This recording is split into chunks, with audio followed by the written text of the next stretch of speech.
Hey y'all, Hopper Hot Take tonight. It is 12:15 in the morning. Been up for 18 hours.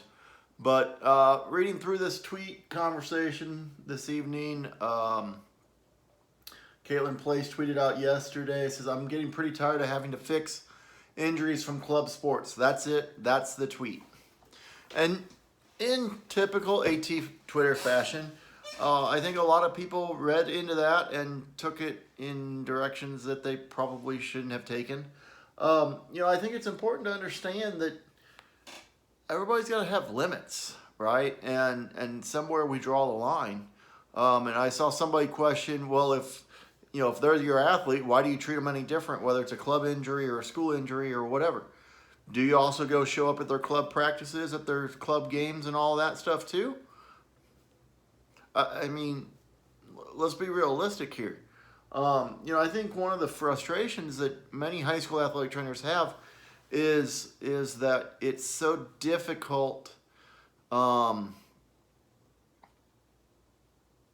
because in our profession and the way that our job works is having a lack of control. And if we think we have a lack of control at the high school level, think about how much of a lack of control we have in club sports, where coaches have no desire to hear what we have to say. They have no desire to follow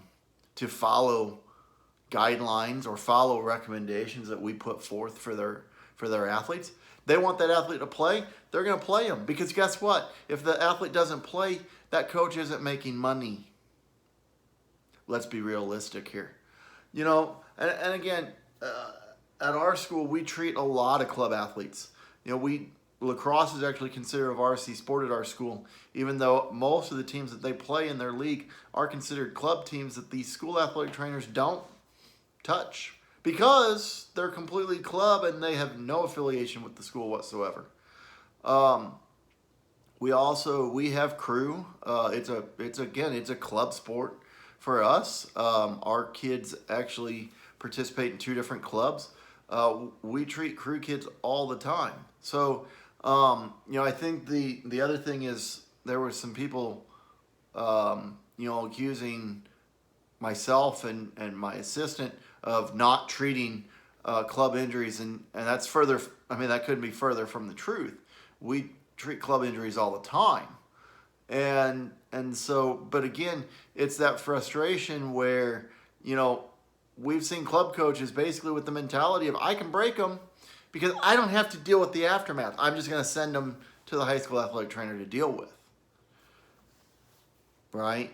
And so the other frustration that we see all the time, and we've made it very clear with our kids over the last few years, is that there's no excuse to miss school workouts during an athletic period. So it's a part of their class period, and they get they get PE credit for being in this athletic period. That it's not an excuse to go, well, I had a club game last night, or I had club practice last night, or I had a club tournament over the weekend, so I need to go sit out of the weight room.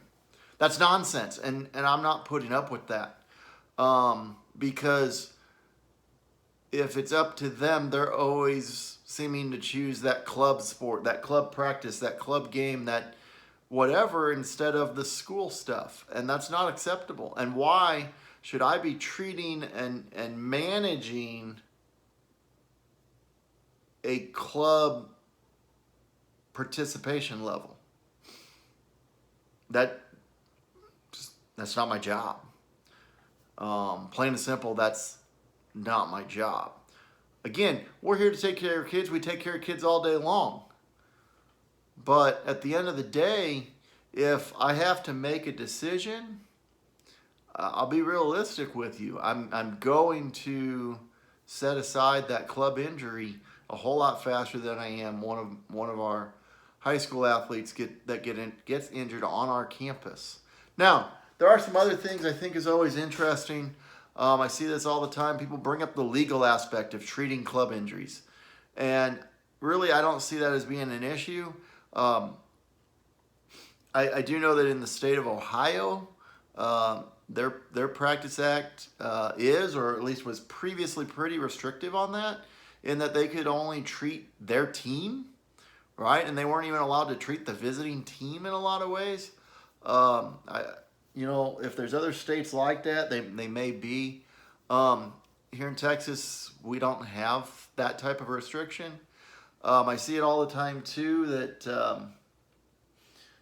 asking the question of, does your team doctors, standard operating procedures apply, or standing orders apply to club injuries or PRN work or whatever.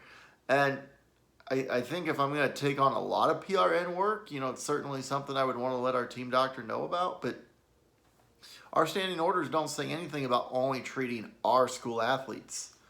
And so, again, I think treating that kid that might play a club sport, for example, our crew kids who aren't official Bishop Lynch athletes, we treat them all the time. And I don't see an issue with that from a legal perspective, because my standing orders are general enough to encompass all of those kids, and that's the and then our State Practice Act is also general enough to encompass those types of kids in there. So at the end of the day, people have to make decisions. They have to make decisions all day long. And, here's the other thing about this tweet. This tweet was a pretty basic tweet. Again, I'm getting pretty tired of having to fix injuries from club sports. That's it. That's the tweet. It's a little bit of frustration, okay? That's all it is. Guess what? How many of us have said, I'm really getting tired of dealing with concussions? In the month of January, I would have told you that, because we had 7 concussions or 8 concussions, something like that, from about Christmas until, middle of February. It seemed like every time we turned around, we had another concussion. I mean, in fact, we had one night in basketball game, we had 2 concussions within 5 minutes in 2 different games. That's all that tweet was. I don't understand why we have to blow things up. I saw one person, and it looks like they may have deleted this tweet since then.